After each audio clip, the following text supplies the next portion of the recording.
Bismillahirrahmanirrahim. Assalamualaikum warahmatullahi wabarakatuh. Kita lanjutkan materi kuliah kita dengan pesawat sederhana.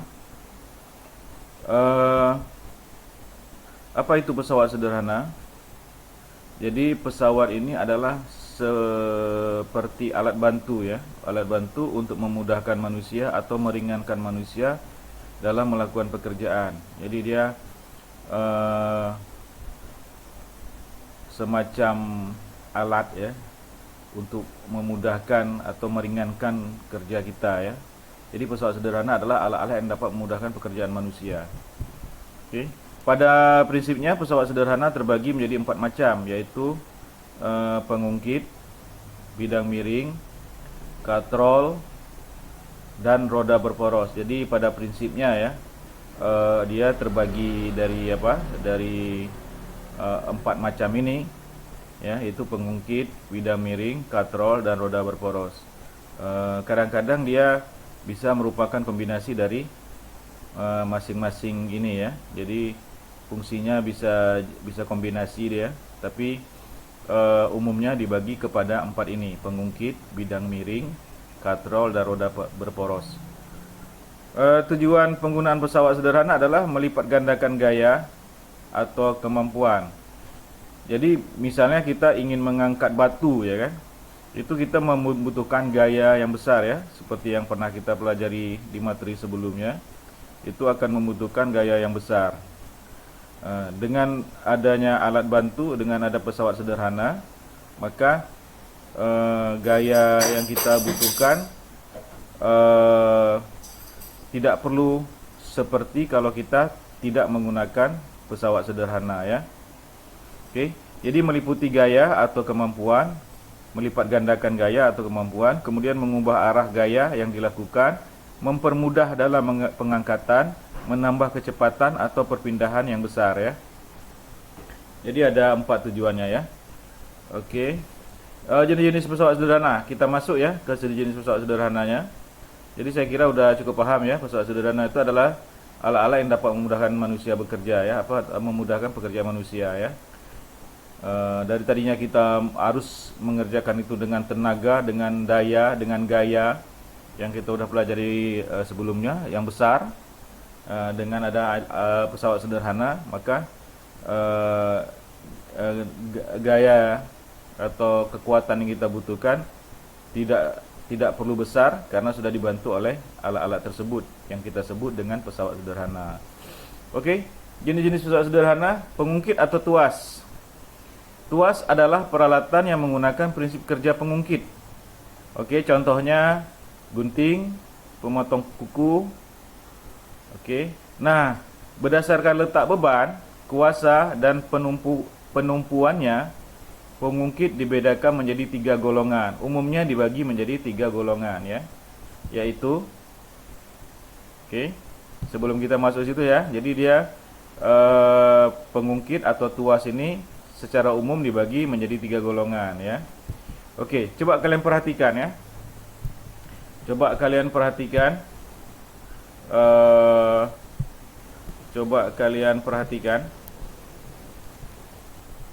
Coba kalian perhatikan ini. Perhatikan. Nah, kalau kita lihat untuk mencabut paku, secara umum biasanya kita menggunakan 2 alat ya. Bisa menggunakan palu ini, palu yang ada pengungkitnya. Kalau palu ada 2 macam, ada palu aja untuk mengetuk ya. Ya, palu untuk mengetuk, tapi umumnya di kita palunya ada juga pengungkit untuk mengungkit apa? Untuk mencabut paku. Nah, ada 2 alat biasanya kita pakai untuk mencabut paku ya. Yaitu satu lagi catut. Catut itu seperti tang, ya kan? Tapi tujuannya bukan untuk memotong. Kalau tang dia untuk memotong sesuatu, tapi kalau catut itu untuk menarik paku ini. Ini paku ini ditarik ke atas pakai catut. Bentuknya seperti saya nggak ada gambarnya. Bentuknya seperti tang ya, tapi dia tidak ada bagian pemotongnya, dia cuma ada bagian pencabutnya. Jadi kita catut, kita tarik ke atas ya, namanya dicatut. memakai alat catut. Tapi lebih gampang kalau kita menggunakan ini ya, menggunakan palu yang ada pengungkitnya. Kalau seandainya kita tidak menggunakan pesawat, ini disebut pesawat sederhana ya. Kalau seandainya kita tidak menggunakan palu yang ada pengungkitnya ini, ataupun kita tidak menggunakan catut, maka kita akan menariknya dengan jari kita ya, dengan tangan kita. Itu sangat susah ya, sangat dibutuhkan sangat besar gaya atau sangat besar tenaga untuk mencabutnya. Tetapi apabila kita menggunakan catut ya, kalau kita menggunakan catut, kita bisa langsung mencabut ke atas, atau kita menggunakan palu ini, kita bisa ungkit dia kan, kita ungkit kemari. Kalau catut dia langsung ke atas, kalau pakai palu ini, palu yang ada pengungkitnya, dia akan kita tarik ke kanan ya. Kalau di gambar ini kita tarik ke kanan, maka cabutlah paku ini dengan lebih mudah. Oke. Nah, apa prinsipnya ini? Prinsip kerjanya apa? Kalau kita lihat, kalau catut misalnya ya, kalau yang catut itu yang seperti tang itu, catut seperti tang, dia apa? Bebannya itu ada di ujung catut, ya. Bebannya itu ada di ujung catut, sedangkan tumpuannya ada di mata catut itu, tengah-tengah itu. Sedangkan kuasanya adalah tangan kita ya, tempat kita, bagian yang tempat tangan kita berpegang. Itu kuasanya, karena kuasa ini tempat kita menarik sesuatu ya, atau memegangnya, kemudian kita berikan dia sedikit usaha ya. Jadi catut seperti itu. Jadi kalau kita lihat catut, kepala catut itu, gigi catut dia menggigit paku, kemudian ada tengah di atasnya ada engsel catut, itu sebagai tumpuan ya, titik tumpuan. Jadi ujung gigi catut sebagai beban ya kan? Karena paku ini yang kita tarik sebagai bebannya, maka gigi catut itulah sebagai bebannya ya. Kemudian tumpuannya ada di engselnya catut itu ya, di tengah-tengah itu. Kemudian kayu atau besi catutnya itu yang tempat kita megang untuk kita tarik itu, itulah dia kuasa. Oke, bisa ya. Nah, kalau di palu ini bagaimana?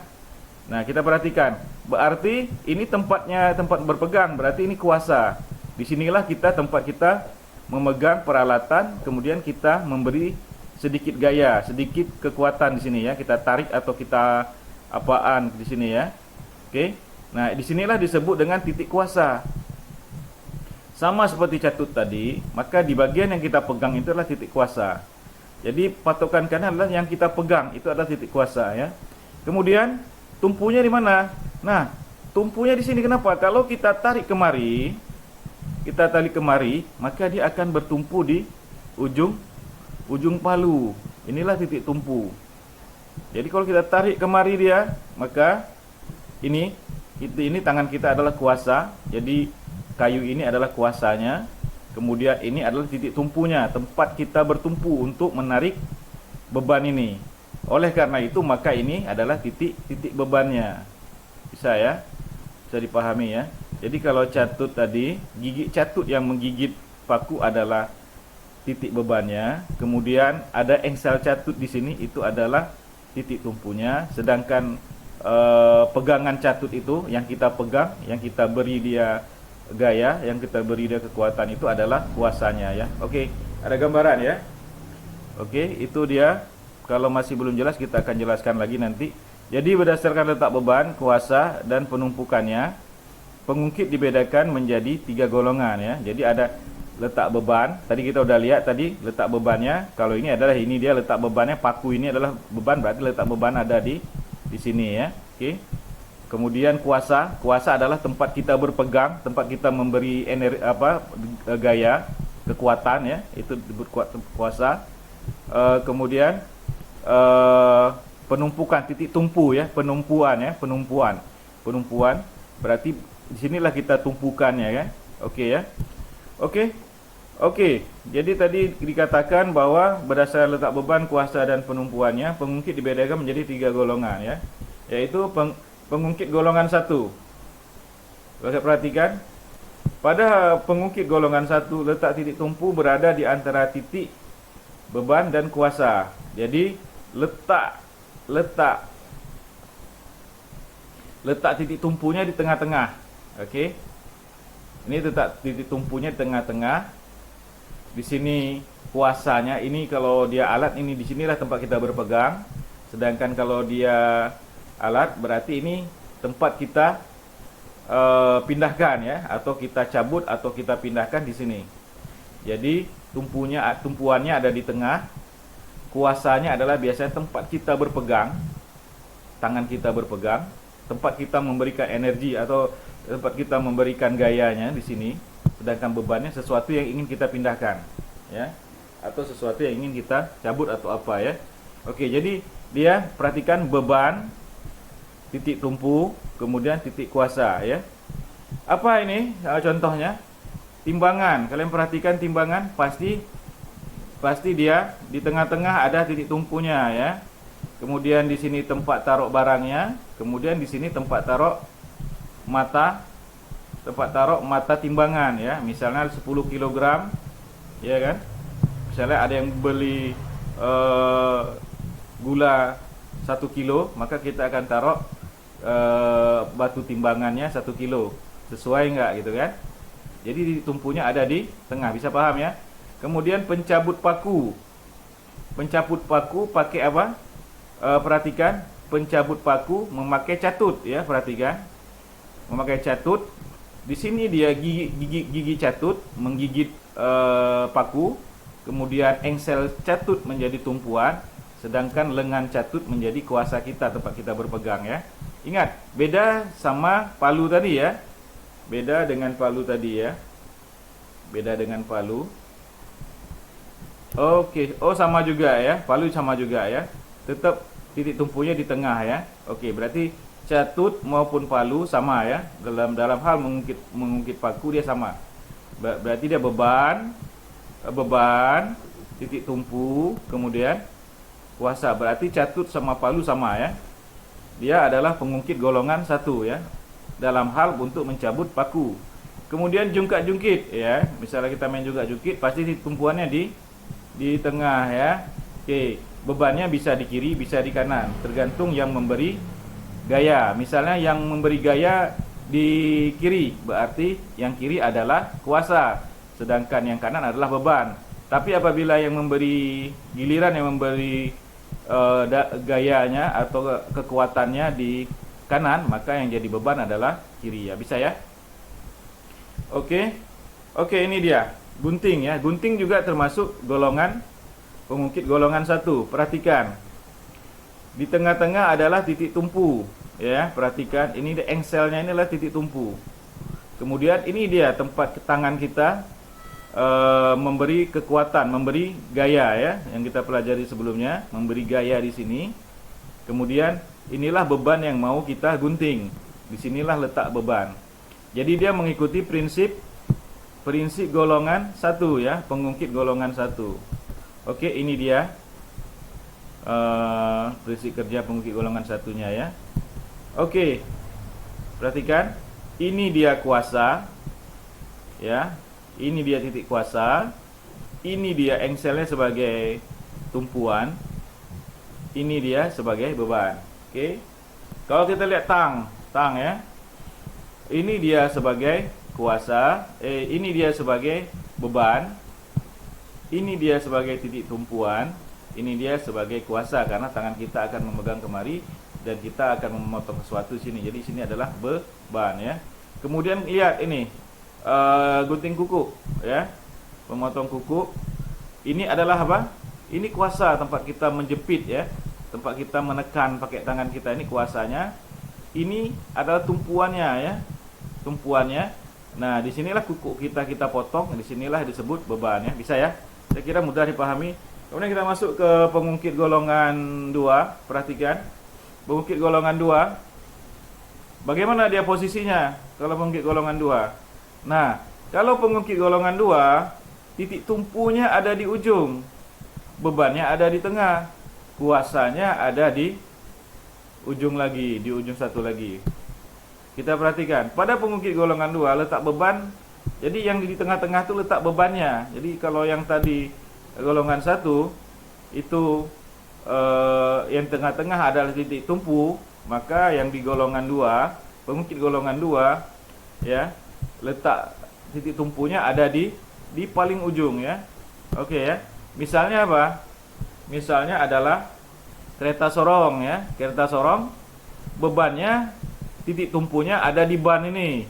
Ya, perhatikan. Titik tumpunya ada di ban ini ya kan. Sedangkan pasir atau sak semen atau apa aja kita masukkan di tengah-tengah sini ya kan. Penampungannya tengah-tengah sini. Sedangkan tempat kita mendorong, memberi gayanya ada di sini. Jadi dia menggunakan prinsip kerja titik tumpunya di ban, ya kan, bebannya di tengah-tengah, di tempat pegangannya itulah titik kuasa kita ya. Oke, bisa ya, bisa bayangin ya. Ini ya. Ini titik kuasa kita, tempat kita memberi gaya, memberi kekuatan untuk mendorong. Kemudian ini tempat beban, tempat kita menaruh semen atau menaruh barang. Kemudian titik tumpunya adalah di ban. Jadi dia menggunakan prinsip seperti ini. Titik tumpu di ujung, beban di tengah, dan kuasa di ujung ya. Oke. Apalagi pembuka kaleng. Pembuka kaleng, pemecah biji. Pemecah biji ini seperti yang kalau nenek kita memotong pinang ya. Nah, itu juga menggunakan prinsip pengungkit golongan 2. Kemudian pembuka botol, pemotong kertas di fotokopi, pernah lihat? Oke, kita lihat ya. Ini dia ya. Pemotong. Di tumpuannya ada di sini, tumpuannya ada di ujung. Bebannya ada di tengah, tempat kertas yang mau kita potong. Kemudian tangan kita akan pegang di ujung sini. Ini sebagai kuasa kita kan, tempat kita menyalurkan gaya kita, kekuatan kita untuk memotong kertas ini ya kan, yang bebannya di sini. Oke. Kemudian ini pembuka kaleng. Pembuka kaleng pun demikian ya. Ini gambarnya salah ya, penjelasan gambarnya salah ya, penggambar salah. Dia di ujung ini ya. Jadi titik tumpunya di ujung ini ya kan, titik kuasanya di ujung ini. Ini salah, terbalik ya kan. Sedangkan bebannya ada di sini. Ini yang nanti akan memotong, ini yang nanti akan memotong kaleng di sini ya. Di B ini yang nanti memotong kaleng. Jadi ini gambarnya salah ya. Harusnya B-nya di sini, C-nya di sini. Oke. Oke, saya kira ini dia. Jadi ini nanti ini apa? Tempat tangan kita berpegang itu adalah kuasa ya, titik kuasa. Sedangkan titik tumpunya ada di ujung karena dia nanti akan menekan kaleng pakai di ujung. Sedangkan yang ini yang akan memotong kaleng tersebut di tengah-tengah. Jadi bebannya ada di tengah-tengah, titik tumpunya ada di ujung ya. Oke ya. Sama demikian juga dengan pembuka botol. Perhatikan. Kuasanya pasti di sini ya, di tangan kita, tempat kita memberikan gaya ya kan. Kemudian dia menumpunya di sini, di ujung ini menumpu untuk mengungkit, sedangkan pengungkitnya ada di tengah. Jadi bebannya ada di tengah sini, sedangkan ini jadi tumpuannya di ujung. Oke, bisa ya. Oke, kalian coba sekali pakai tangan. Kalian beli apa? Misalnya teh botol, kalian coba buka pakai tangan. Kuat nggak kalian buka? Terus kalian coba buka pakai apa? Pakai alat pembuka botol. Mana yang lebih gampang ya? Coba kalian tes sekali. Oke, kemudian pengungkit golongan 3 ya. Pada pengungkit golongan 3 letak kuasa di antara titik beban dan titik tumpu. Kita perhatikan tadi. Ini dia. Kalau tadi titik tumpunya ada di ujung, kalau golongan 2, golongan 1 titik tumpunya ada di tengah. Mana dia? Ini ya. Nah, kalau golongan 3 titik tumpunya di mana? Titik tumpunya di ujung, bebannya di ujung, kuasanya yang di tengah. Perhatikan golongan 3, kuasanya yang di tengah. Tumpu di ujung, beban di ujung, kuasanya di tengah. Kalian perhatikan. Kalau ini tadi tumpu di ujung, beban di tengah, kuasa di ujung. Terus yang satu lagi, beban di ujung, tumpu di tengah, kuasa di ujung. Nah, selalu kuasanya di ujung ya. Tapi di golongan 3, perhatikan, pengungkit golongan 3, kuasanya yang ada di tengah. Jadi kita pegangnya di tengah-tengah. Kita memberi gayanya di tengah-tengah. Kita memberi kekuatannya di tengah-tengah. Oke. Pada pengungkit golongan 3, letak kuasa di antara titik beban dan titik tumpu. Misalnya apa? Skop. Kalian perhatikan skop. Skop, kalian perhatikan di mana dia letak kuasanya. Skop kuasanya di mana? Perhatikan. Skop kuasanya di mana? Titik tumpunya di mana? Bebannya di mana? Perhatikan. Kemudian alat penjepit S. Alat penjepit S.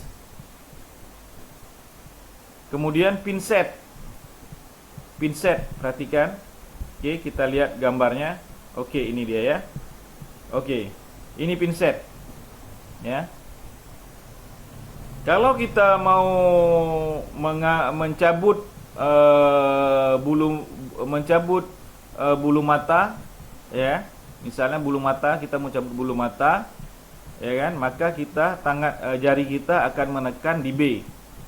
B ini adalah letak kuasa kita, ya kan. Tumpunya di mana? Tumpunya di ujung, ya kan. Di A ini tumpunya. Sedangkan bebannya ada di sini, bulu mata yang mau kita cabut, ya. Jadi kalau kita mau cabut bulu mata, di sini tempat kita taruh bulu mata kita yang mau dicabut. Kemudian di sini untuk kita menekannya. Kemudian disinilah titik tumpunya. Maka kita tariklah ke sana, ya kan? Maka tercabutlah bulu mata. Oke, masuk prinsipnya ini. Titik tumpunya tadi ada di ujung tadi, kan? Kuasanya ada di tengah-tengah. Bebannya adalah di ujung, yaitu bulu mata tadi, ya. Masuk ya. Perhatikan. Bisa kalian lihat ya. Tempat kita cabut bulu mata berarti di sini adalah bebannya. Sedangkan tempat kita memberi gaya untuk menekan ada di tengah-tengah, itulah titik letak kuasa kita, letak tangan kita. Kemudian titik tumpunya ada di ujung. Demikian juga dengan stapler, ya. Stapler, di sini kita taruh kertasnya. Kita ingin menekan dia supaya dia apa? Terjilid, ya kan? Kita tekannya di mana? Di sini kita tekannya, di daerah sini, ya. Di area sini kita tekan. Inilah dia sebagai kuasa kita. Titik tumpunya udah pasti di sini. Oke, termasuk juga sapu. Sapu, perhatikan. Titik tumpunya sapu adalah di ujung. Perhatikan, kalau kita nyapu, ujung ini pasti bergerak ya. Ya, kiri kanan, ya. Nggak mungkin kalau kita nyapu kita pegang di ujung. Susah, ya. Kalau kita nyapu kita pegangnya di agak ke bawah sedikit. Nah, inilah dia titik kuasa kita, letak kuasa kita di sini. Perhatikan. Sedangkan titik tumpunya ada di ujung. Nanti dia bergerak pada saat kita nyapu. Nah, inilah tempat kita bersihkan sampahnya adalah titik bebannya, ya. Bisa, ya. Demikian juga prinsip kerja apa tadi? Skop, alat penjepit S dan lain-lain, ya. Bisa kalian bedakan, ya. Oke, kalau begitu, nah ini dia. Perhatikan, ini ada dua alat yang berbeda, ya. Ini dia, ini titik tumpunya di ujung pasti, ya. Oke, bebannya ada di tengah, ya kan? Kuasanya ada di sini. Itu masuk golongan berapa? Tumpunya di ujung, bebannya di tengah, kuasanya ada di sini, ada di ujung. Termasuk golongan 2, ya. Sedangkan ini yang betang ini tumpunya ada di tengah, bebannya ada di ujung, kuasanya ada di ujung sini, ya, tempat kita pegang. Ini masuk golongan 1, ya. Bisa, ya, bedainnya, ya. Oke. Kemudian masuk ke bidang miring. Bidang miring berguna untuk membantu memindahkan benda-benda yang terlalu berat. Cara paling mudah memindahkan peti ke dalam truk yaitu dengan menggunakan bidang miring. Jadi kita taruh papan, kemudian kotaknya kita dorong ke atas, ya. Jadi daripada kita angkat bisa patah pinggang, mendingan kita dorong, ya, dengan menggunakan papan. Sehingga itulah disebut dengan bidang miring, ya. Bidang miring. Tenaga yang dikeluarkan lebih kecil daripada mengangkat peti secara langsung, ya, bisa patah pinggang, ya. Contoh tangga gedung, jalan di pegunungan, tangga rumah, benda-benda tajam seperti pisau, kampak, pahat, paku menggunakan prinsip kerja bidang miring. Bagian yang tajam dari alat-alat tersebut merupakan bidang miring. Oke, kita lihatlah. Perhatikan. Coba kalian perhatikan. Ini ada jalan apa? Kenapa tidak dibuat jalannya langsung ke atas saja? Kenapa dibuat berkelok-kelok begini? Karena dikhawatirkan kalau jalannya dibuat langsung lurus begini, truk atau mobil atau kendaraan tidak sanggup menanjak kemari. Supaya kerja mesin mobil, truk atau kendaraan sepeda motor lainnya lebih ringan, maka dia dibuat melingkar-lingkar sampai ke atas sehingga lebih mudah dilalui daripada curam begini ya, naik ke atas bisa-bisa mogok di atas terus turun ke bawah, maka akan menjadi kecelakaan. Maka dibuat dia berkelok-kelok. Inilah dia prinsip apa? Prinsip bidang miring ya. Tangga, kenapa enggak tangganya langsung aja ke atas? 1, 2, 3, 4 sampai ke atas, kan lebih pendek. Nah, kita akan memerlukan tenaga lebih banyak untuk naik langsung ke atas. Tapi kalau kita buat dia miring, maka kita akan jalan lebih ringan. Itulah gunanya bidang miring. Kemudian ini pohon, kita misalnya ambil pohon mangga.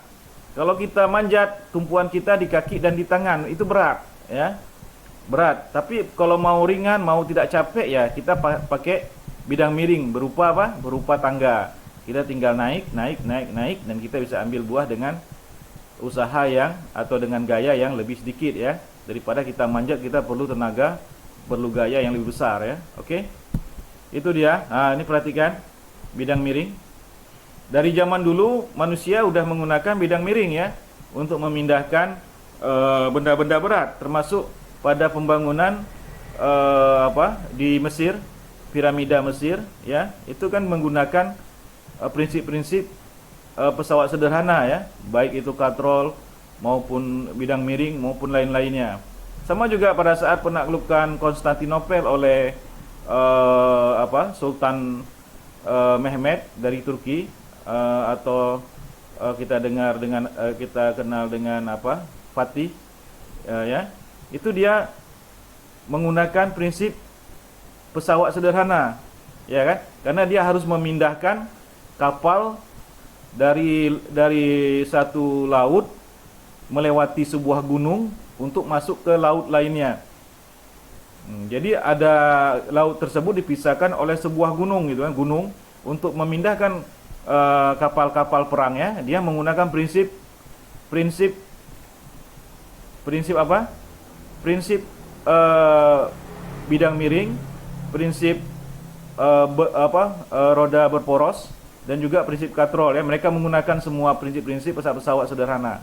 Sehingga apa? Sehingga kapal-kapal mereka bisa menyeberangi gunung, kemudian bisa sampai ke laut di sebelahnya, sehingga berhasil menaklukkan Konstantinopel ya, yang dulu dipegang atau dikuasai oleh bangsa Romawi, yang akhirnya jatuh ke tangan umat Islam seperti ramalannya Nabi Muhammad SAW ya. Oke. Nah, itu dia. Kita lihat kampak ujungnya pasti runcing. Dia menganut memanfaatkan bidang miring ya. Karena apa? Karena ini runcing, ininya miring.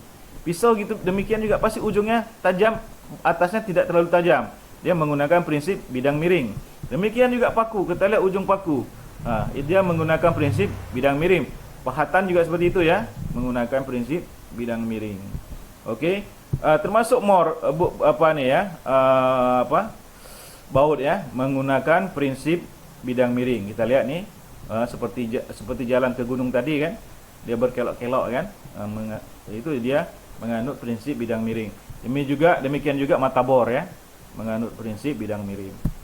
Oke, kemudian kita masuk ke katrol. Katrol adalah suatu roda yang berputar pada porosnya, yang digunakan bersama-sama dengan tali atau rantai.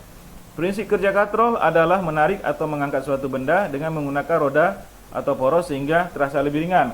Oke, kita ambil contoh pada saat kalian menarik air, menimba air di sumur langsung, gitu ya. Itu akan cepat pegal ya. Pinggang kita sakit, lengan kita sakit, semua sakit kalau kita langsung mengambil air dengan ember. Tetapi kalau kita menggunakan satu katrol ya, sebuah katrol aja seperti ini, itu terasa lebih ringan. Kita tinggal tarik aja ke bawah ya kan. Kalau tadi kita harus narik ke atas ya, sehingga terasa pinggang kita sakit, lengan kita sakit juga. Tapi kalau pakai katrol, kita tinggal tarik ke bawah, dibantu oleh beban berat badan kita, sehingga lebih mudah kita mengangkat air. Jadi usaha yang kita berikan tidak terlalu besar, tidak seperti, atau gaya yang kita berikan tidak terlalu besar, tidak seperti kalau kita harus mengangkat langsung dari sumur airnya pakai ember. Tapi kalau kita pakaikan kontrol, maka dia akan lebih ringan ya. Oke. Ada beberapa jenis katrol ya, sebagai berikut. Katrol tetap. Ini katrol yang biasa kita pakai di kampung. Ini namanya katrol tetap ya. Ini udah pasti tahu semua karena kita pakai di sumur dulu juga, sumur di rumah ibu saya pakai katrol seperti ini. Ya. Jadi kita nggak tahu katrol ini namanya disebut katrol tetap ya. Katrol tetap tidak berubah posisinya ketika digunakan untuk memindahkan benda. Kemudian katrol bebas. Nah, bentuknya seperti ini katrol bebas. Ya. Jadi kalau ini tadi katrolnya tetap, yang bergerak adalah embernya ya. Perhatikan. Katrolnya tetap ya kan? Yang bergerak ember sama tali. Sedangkan kalau katrol bebas ya, yang bergerak adalah katrolnya, sedangkan embernya mengikuti katrol. Bisa ya? Jadi kita tarik talinya, jadi embernya tersangkut di katrol, kemudian talinya kita kendurkan, dia akan turun bersama katrolnya. Kemudian kalau udah terisi air, kita tarik ke atas. Kita tarik ke atas tali ini, maka dia akan naik ke atas. Nah, perhatikan, tinggal kita ambil airnya ya. Mana yang lebih ringan? Lebih ringan ini menurut saya ya. Tapi ini digunakan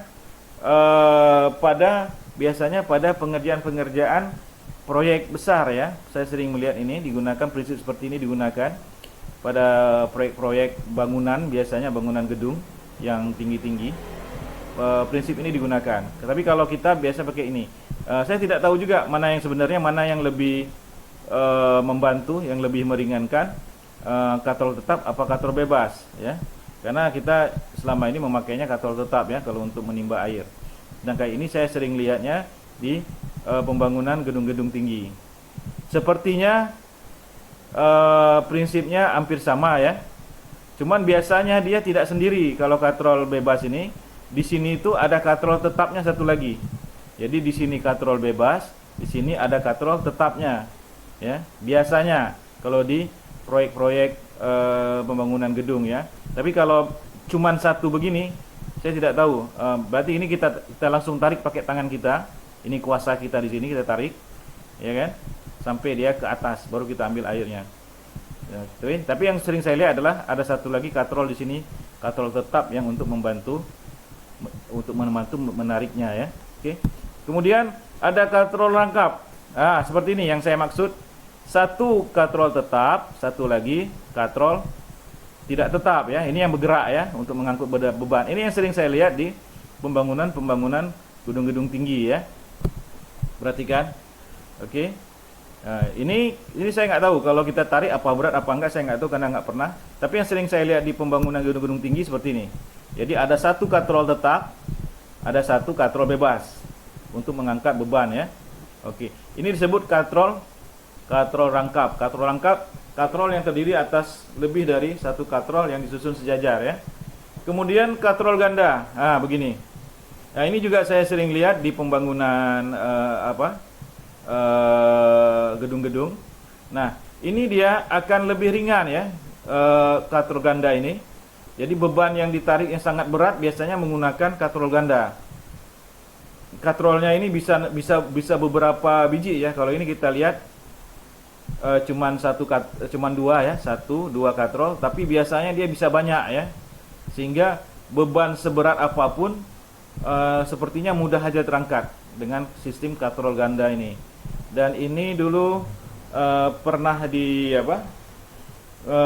digunakan untuk menarik kapal ya, menggunakan sistem katrol banyak ini, katrol ganda gini untuk menarik kapal. Jadi cukup hanya satu orang untuk menarik kapal yang sangat besar di laut itu. Kenapa? Karena dia menggunakan prinsip katrol ganda ya. Oke, ini dia kira-kira bentuknya. Oke. Yang saya belum pernah coba ini aja, katrol bebas yang saya masih belum ini. Apakah lebih ringan daripada katrol tetap? Tapi menurut saya katrol tetap jauh lebih ringan dibandingkan menggunakan katrol bebas ya. Oke, ini dia katrol rangkap. Biasanya dia ada katrol satu ini, kemudian ada katrol lagi ya, banyak katrol ya. Nah ini dia katrol ganda, katrol ganda atau takal ya.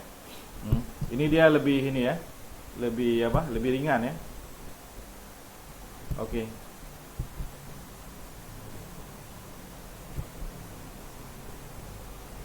Oke, kalau di sini katrol ini dia katrol apa? Katrol ganda atau takal kayak gini.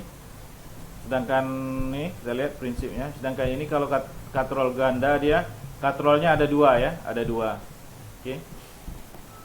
Oke ya, saya kira bisa ya. Kemudian roda berporos. Roda berporos adalah roda yang dihubungkan dengan sebuah poros yang dapat berputar bersama-sama. Roda berporos contohnya roda sepeda, roda mobil, roda pedati ya. Jadi roda berporos ini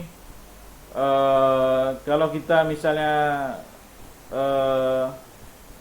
narik pedati tidak pakai roda, pasti kudanya langsung mati ya. Jadi dengan ada apa? Roda, kuda merasa lebih ringan dalam menarik pedati ya. Oke, demikian juga kalau kita apa?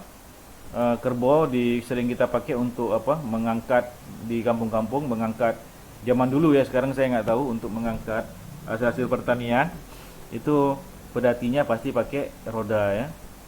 Oke, ini untuk memudahkan. Roda berporos adalah roda yang dihubungkan dengan sebuah poros yang dapat berputar bersama-sama. Oke, kita lihat ini dia prinsipnya roda berporos yang sebelah kiri ini. Jadi porosnya harus di tengah ya. Jangan begini. Kalau begini nggak tahu nih hasilnya kayak mana. Porosnya di atas, saya kira jalannya akan apa? Akan aneh ya. Jadi yang benar begini. Dia akan memudahkan kita untuk mengangkat beban biasanya ya, membawa beban dari satu tempat ke tempat lainnya dengan memakai roda berporos daripada kita menarik langsung tanpa roda ya. Oke, ini juga dia prinsip roda berporos, kursi roda yang dipakai untuk penyandang orang-orang sakit ya. Jadi dia menggunakan roda berporos, perhatikan. Kalau porosnya di atas maka akan sakit pinggang ya, yang naiknya ya. Oke ya. Saya kira itu aja materi kita. Secara ringkas saya coba jelaskan kepada kalian. Kalau ada yang kurang jelas, kalian boleh tanya saya lewat WA. Kalau memang nanti bisa saya jawab langsung di WA, saya akan jawab. Kalau memang perlu penjelasan agak detail, saya akan buat video video penjelasannya. Mungkin sini sedikit ada kontradiksi antara katrol rangkap sama katrol ganda. Oke. Ini dia prinsip katrol ganda seperti ini. Oke. Ini dia katrol ganda. Sedangkan katrol rangkap bisa seperti ini, bisa seperti ini. Perhatikan, bisa seperti ini, bisa juga seperti ini ya. Oke, itu aja. Saya tutup materi kita hari ini. Assalamualaikum warahmatullahi wabarakatuh.